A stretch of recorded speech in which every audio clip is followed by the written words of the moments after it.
Hello guys, welcome to my YouTube channel. माझी आजची recipe आहे भजीचं कालवण, भजी फ्राय आणि ज्वारीची भाकरी भात.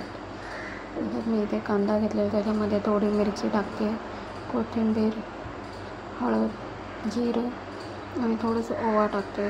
कारण बेसनचं पीठ आहे म्हणून मी त्याच्यामध्ये थोडंसं ओवा टाकत आहे. थोडंसं याच्यामध्ये कॉर्नफ्लॉवर टाकलं तरी पण भजी कुरकुरीत होते. तर तुम्हाला जे पाहिजे ते पीठ टाका. मी इथे कॉर्नफ्लॉवर नाही टाकले. तसं तिथे मी पापड पण फ्राय करून घेते. त्याच्यानंतर भजीचं पीठ मी काढून घेतलेलं होतं. ते कढईमध्ये तेल गरम झाल्यावर त्याच्यामध्ये मी भजी सोडलेली आहे. तर बघा माझी भजी कशी झालेली आहे ती, आणि तुम्ही पण सांगा.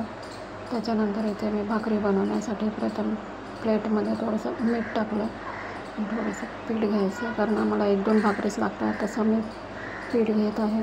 पीठ घेऊन थोडंसं मऊसर ते मळून घेणार आहे पीठ. आणि मळून घेतल्याच्यानंतर त्याचा एक गोळा तयार करणार आहे. गोळा तयार करून घेतल्याच्यानंतर मी ही भाकरी प्लेटवर चांगल्या प्रकारे थोपटून घेणार आहे. थोडी मऊसरच ही भाकरी असते आणि भाकरी थोडी मऊच करणार आहे मी. आणि थोडंसं पीठ लावून ही भाकरी मी थोपटून घेणार आहे प्लेटमध्ये. तर बघा कशी बनवते ते मी भाकरी. तुम्हाला पण येतच असणार ऑफकोर्स, त्यात काही विशेष नाही. बघा अशा प्रकारे मी भाकरी बनवलेली आहे. आणि नंतर तवा गरम झाल्यावर त्यावर भाकरी सोडलेली आहे आणि वरून थोडंसं पाणी लावायचं भाकरीला. पाणी लावल्याच्यानंतर ती भाकरी छान अशी शेकून होते.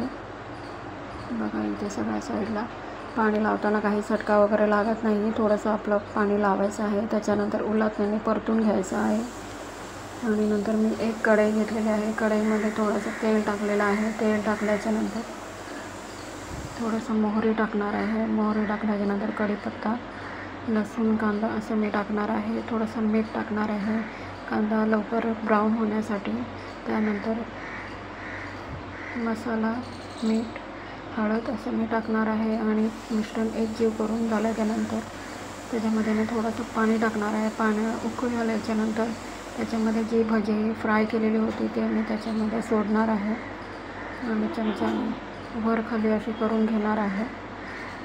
इथे बघा माझ्या भजीचा कालवण तयार झालेला आहे आणि वरून मी कोथिंबीर टाकत आहे. तर व्हिडिओ आवडला असेल तर चॅनलला लाईक, शेअर, कमेंट, सबस्क्राईब करायला विसरू नका. बाय.